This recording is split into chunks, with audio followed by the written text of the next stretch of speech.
तैयार हो वचनों को सुनने के लिए? आप तैयार हो रिसीव करने के लिए? मसीह में अगर आप ये समझ जाएं कि परमेश्वर की योजना आपकी लाइफ के लिए क्या है और शैतान की योजना क्या है, अगर आप इन दोनों को समझ जाएं, आपकी लाइफ सेम नहीं रहती। अपने पड़ोसी को बोलो, ध्यान से समझ कि परमेश्वर की योजना क्या है और ध्यान से समझ कि शैतान की योजना क्या है। हालेलुया। बाइबल कहती जब परमेश्वर ने लोगों की दुहाई को सुना, कौन से लोग? इजरायली लोग। और बाइबल कहती वो रो रहे थे कि परमेश्वर ये राजा हम पे जुल्म कर रहा है, हमें छुड़ा। और परमेश्वर ने उनकी दुहाई को सुना और मूसा को ठहराया और चुना। मूसा को बोला कि मेरे लोग रो रहे हैं, प्रार्थना कर रहे हैं, मैं उनको छुड़ाने के लिए नीचे आ गया हूं, अब तू जा और उनको छुड़ा। ऐसा है कि नहीं है? और बाइबल कहती परमेश्वर ने मूसा को भेजा। मूसा ने कहा मैं अकेला नहीं जाऊंगा, मैं थथला हूं। एक लंबी बहस के बाद परमेश्वर ने उसके भाई को ठहरा दिया कि तेरा भाई, तू अपने भाई से बात करना, तेरा भाई राजा से बात करेगा। और वो दोनों चल पड़े मिस्र के राजा से बात करने के लिए कि इजराइलियों को छोड़ दे, क्योंकि परमेश्वर अब ऐसा चाहता है कि ये तेरे कब्जे से निकल जाएं और उस देश में जाएं जो मैंने उनके लिए ठहराया। शैतान को आदत नहीं है आपको जल्दी छोड़ने की, वो ढीठ प्राणी है, उसको आदत नहीं है। उसको लगता है कि यहां तक कि जब बाइबल कहती जब यीशु मसीह ने कहा जब दुष्ट आत्मा आप में से निकाल दी जाती है, वो फिर देखने के लिए आपको आती है। और अगर सुना पाती यानी परमेश्वर से दूर पाती है, तो लिखा फिर से उसमें वास करने के लिए 7 आत्माओं को साथ लेके आती है और कहती है कि मैं अपने उसी घर में, अपने घर में, वो आपको अपना घर समझती है। कहता है अपने उसी घर में जहां से मैं आई थी, कहती मैं वहीं लौट जाऊंगी। और शैतान को अच्छा नहीं लगता अगर आप लोग आजाद हो जाएं उसके चंगुल से। उसे पसंद नहीं कि कोई दुष्ट आत्मा से आजाद हो। और बाइबल कहती जैसे ही उन्होंने राजा को बोला, राजा हम लोग तुझे बोलते हैं कि इन लोगों को छोड़ दे ताकि अपने परमेश्वर के लिए 3 दिन के रास्ते पे जाके बलिदान करें और तू इनको जाने दे, सब बच्चों समेत, सब बुजुर्गों समेत, सब जानवरों समेत। मिस्र के राजा ने उनसे कहा, हे मूसा, हे हारून, तुम क्यों लोगों से काम छुड़वाना चाहते हो? तुम जाकर अपना अपना बोझ उठाओ। फिरौन ने कहा, सुन, इस देश के ये लोग बहुत हो गए हैं, फिर तुम उनको परिश्रम से विश्राम दिलाना चाहते हो? फिरौन ने उसी दिन परिश्रम करने वालों को, उनके ऊपर जो उनके ऊपर थे, उनके सरदारों को आज्ञा दी कि तुम ईंटें बनाने के लिए लोगों को पुआल दिया करते थे, वो आगे को ना देना, वो अपने लिए अपना पुआल खुद इकट्ठा करें। अब तक उन्हें बनाने की आज्ञा दी थी, उतनी ही आगे को भी उनसे बनवाना, ईंटों की गिनती कुछ भी कम ना करना, क्योंकि वो आलसी हैं और ये कहकर चिल्लाते हैं कि हम अपने परमेश्वर के लिए बलिदान करें। उन मनुष्यों से और भी कठिन सेवा करवाई जाए कि वो उसमें परिश्रम करते रहें और झूठी बातों पर ध्यान ना लगाएं। उन लोगों ने परिश्रम करवाने वालों और सरदारों ने बाहर जाकर उनसे कहा, फिरौन इस प्रकार कहता है कि मैं तुम्हें पुआल नहीं दूंगा, तुम ही जाकर पुआल जहां मिले उन्हें इकट्ठा कर लो, परंतु तुम्हारा काम कुछ भी घटाया नहीं जाएगा। 14 आयत पढ़ेंगे। इस्राएलियों में से जिन सरदारों को फिरौन ने परिश्रम करने वालों के ऊपर अधिकारी ठहराया था, उन्होंने मार खाई जब उनसे पूछा गया कि क्या कारण है कि तुमने ईंटों की गिनती पूरी नहीं की। तब इस्राएलियों के सरदारों ने फिरौन के पास जाकर कहा, तू अपने दासों से ऐसा बर्ताव क्यों करता है? तेरे दासों को पुआल नहीं दिया जा रहा और हमसे ये कहते हैं कि ईंटें उतनी ही बनानी पड़ेंगी, और तेरे दासों ने भी मार खाई है, परंतु दोष तेरे लोगों का है। फिरौन ने कहा, तुम आलसी हो, आलसी, इस कारण कहते हो कि हमें यहोवा के लिए बलिदान करने को जाने दे। अब जाकर अपना काम करो, पुआल तुमको नहीं दिया जाएगा, परंतु ईंटों की गिनती पूरी करनी पड़ेगी। अपने पड़ोसी को बोलो, ध्यान से सुन। मैंने आपको क्या कहा प्रीचिंग से पहले कि परमेश्वर की योजना अगर आप समझ गए और शैतान की समझ गए तो आप सेम नहीं वापस जाओगे।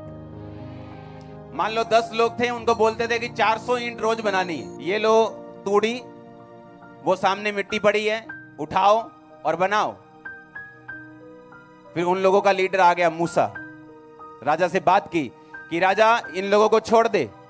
राजा ने कहा ठीक है, ये लोग काम छोड़ना चाहते हैं, ये आलसी हो गए, इनको डबल काम कराओ। बोलो तूड़ी मिलती थी ना जो, वो भी नहीं मिलेगी, पर ईंटें उतनी ही बनानी पड़ेंगी। पर क्या हुआ फिर? जो लोगों के काम करवाने वाले मुखिया थे, उन्होंने मार खाई कि ईंटें पूरी क्यों नहीं हुई।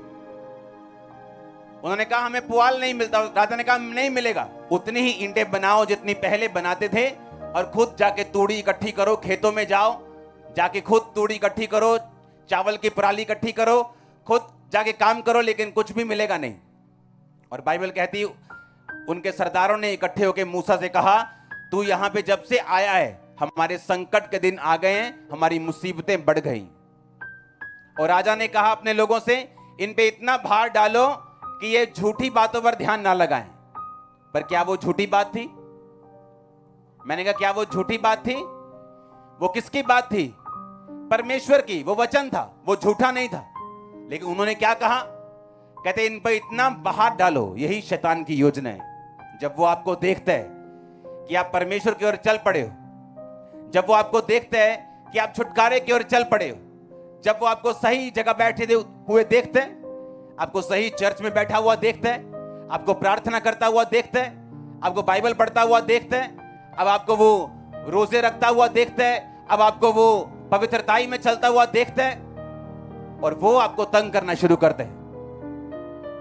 और आप हैरान होते हैं कि मुझे मेरे दुख बढ़ क्यों गए, शैतान मुझे और तंग क्यों कर रहा है, मेरा और विरोध क्यों हो रहा है? क्योंकि पहले आप गुलामी के अधीन थे। शैतान को मालूम था कि ये मेरा बंदा है, ये मुझे छोड़ के कभी नहीं जाने वाला। लेकिन अब आप जीवित परमेश्वर के पास आना चाहते हो, और वो आपको छुटकारा देना चाहता है। और शैतान को ये बात मालूम है, उसको मालूम है कि अगर मैं इसको रोकूंगा नहीं तो ये सदा के लिए आजाद हो जाएगा और वहां जाएगा जिसके लिए परमेश्वर ने इसे बुलाया। यीशु मसीह ने, परमेश्वर यहोवा ने कहा मैं तुम्हें उन देशों में लेके जाना चाहता हूं जहां दूध और शहद की नदियां बहती। दूध यानी एंड प्रोडक्ट। एक गाय को लो, गाय को पालो, गाय को खिलाओ, उसको पहले बड़ा करो, खिलाओ पिलाओ, फिर उसका दूध निकलता है, वो उसका एंड प्रोडक्ट है। हाँ, शहद एंड प्रोडक्ट है। मक्खियां पालो, वो फूलों पे बैठेंगी, लास्ट में शहद देंगी, वो उसका एंड प्रोडक्ट है। परमेश्वर ने कहा मैं तुझे बेस्ट दूंगा जो तेरे लिए बना हुआ है, अगर तू मेरी बात को सुनेगा। मैं तुझे एंड प्रोडक्ट दूंगा, दूध और शहद की नदियां जहां बहती, मैं वो देश दूंगा। और जब शैतान आपको ये बात देखता है, जब आप बाइबल पढ़ते हैं, आप चर्च जाते हैं, आप परमेश्वर के रास्तों को फॉलो करना शुरू कर देते हैं, उसको मालूम है जिस तरह इजरायली छुड़ाए गए थे, ये लोग छुड़ाए जाएंगे। अब वो क्या करते हैं? आपके रिश्तेदार के जरिए आता है, सताव के जरिए आता है, मुश्किलों के जरिए आता है, आप पे और अधिक वो आप पे बोझ और भार डालने की कोशिश करता है ताकि आप परमेश्वर की बातों पर ध्यान ना लगाएं। जैसे ही उनको दुगना काम मिला, वो बिजी हो गए। और मूसा दोबारा फिर आया। मूसा कहता परमेश्वर ने मुझसे कहा है कि ऐसा ऐसा ऐसा ऐसा होगा और तुम लोग इस देश में जाओगे। और पर बाइबल कहती अपने दिल की बेचैनी के कारण अब उन्होंने मूसा की बातों पर ध्यान नहीं लगाया। अपने मन की क्रूरता और दिल की बेचैनी के कारण, कि जब पहले मूसा ने कहा था आओ मैं तुम्हें चिन्ह दिखाता हूं, देखो मेरी लाठी सांप बन गई, मेरा हाथ देखो कोड़ी हो गया, बंदर डाला फिर चंगा हो गया। कहते हाँ ठीक है हम तेरे साथ है, जा राजा से बात कर। जब राजा ने आगे से चप्पल निकाल ली और वापिस आ गए, उसके बाद कहते नहीं मूसा अब हम तेरी कोई भी बात नहीं सुनेंगे। और यही शैतान चाहता था। आप मसीह में आए, आपका सताव हुआ, 2-4 मुश्किलें आ गई, क्योंकि शैतान ने देख लिया आप छूट जाओगे। उसने देख लिया आपका छुटकारा सदा के लिए हो जाएगा। उसने देख लिया कि आप तो बढ़ जाओगे और दूसरों को भी छुड़ाओगे। उसने आप पे डबल ट्रिपल 4 गुना मुसीबतें डाल दी ताकि आप परमेश्वर की बातों पे ध्यान ना लगाएं। मैं ऐसे क्रिश्चियन लोगों को जानता हूं जो बोलते हैं हम ज्यादा प्रार्थना नहीं करते। क्रिश्चियन लोग, मसीही लोग। मैं क्या क्यों? कहते जैसे हम प्रार्थना करना शुरू करते हैं हमारे घर में मुसीबतें बढ़ जाती हैं। मैंने कहा अच्छा तो फिर क्या करोगे? कहते हम प्रार्थना नहीं करते, हम बहुत थोड़ी प्रार्थना करते हैं। हाँ, ए हमारे बाप रोटी पे कर ली, इसको ब्लेस कर दे, दाल नू ऐ कर दे, मटर पनीर नू ऐ कर दे, खादा दे चलो कम्मा दे। हाँ, मैंने कहा फिर तो आप शैतान के बंधन में हो, क्योंकि आपने उसके साथ कॉम्प्रोमाइज कर लिया। आपने ये हाथ मिला लिया कि ठीक है, मैं खुदाबंद ने जो मेरे लिए ठहराया लेवल, मैं वहां नहीं जाऊंगा, मैं यहीं बैठा रहूंगा, मैं तेरे साथ कॉम्प्रोमाइज करता हूं। शैतान के साथ कॉम्प्रोमाइज कर लिया। क्योंकि अगर आप पे मुसीबत आई, अगर आप पे सताव आया, अगर शैतान ने आपकी लाइफ में प्रॉब्लम्स डालने की कोशिश की है, तो ये इस बात की साफ निशानी है कि आप अपने उस देश में जा रहे हो जहां दूध और शहद की नदियां बहती हैं।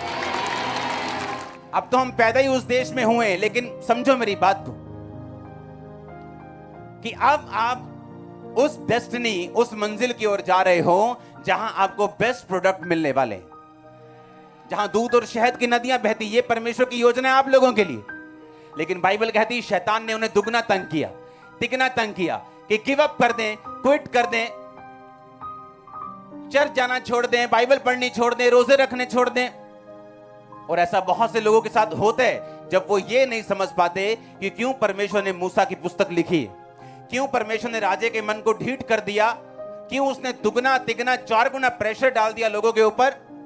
बाइबल कहती है कि वो लोग पहले से ही दुखी थे, क्योंकि राजा ने उनके ऊपर एक्स्ट्रा भार डाला हुआ था। एक बंदा 2-2 बंदे की मजदूरी कर रहा था, लेकिन राजा ने कहा 2 बंदे की मजदूरी तो करते ही हो, अब तुम 3 की करोगे।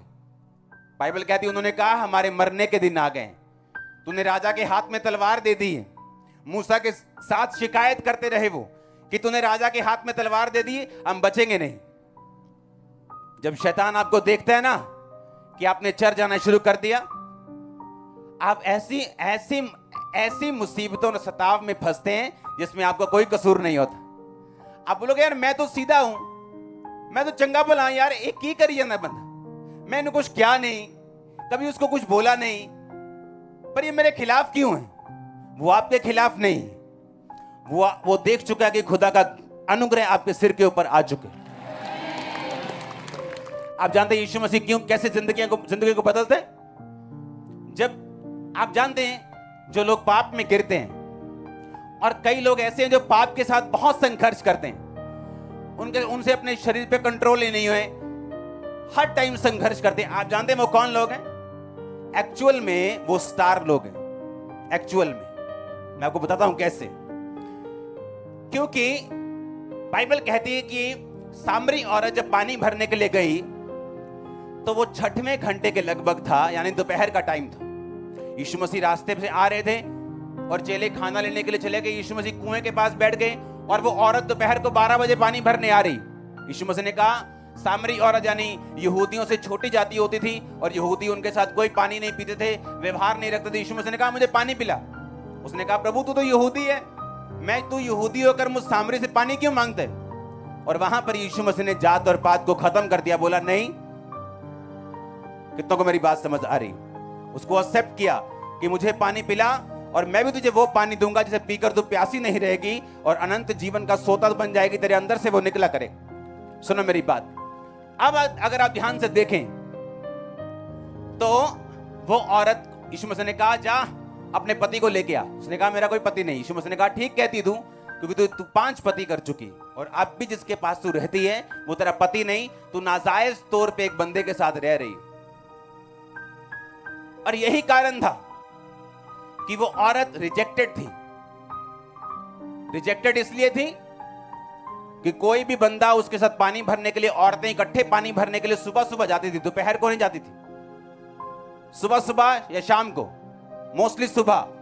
लेकिन ये दोपहर को इसलिए गई क्योंकि ये रिजेक्टेड थी। रिजेक्टेड क्यों थी? क्योंकि इसको पाप करने की आदत थी। इसकी मैरिज फेल नहीं हुई थी कि ठीक है एक मैरिज फेल हो गई, दूसरी कर ली, चलो कोई बात नहीं, दूसरी फेल हो गई, तीसरी फेल हो गई। परमेश्वर कहता है वो तू 5 पति कर चुकी, अब भी जिसके पास तू है वो तेरा पति नहीं है, पर तू उसके साथ रहती है। इसको पाप करने की आदत थी। पाप की वजह से इसको रिजेक्शन सहनी पड़ी, दुख सहने पड़े।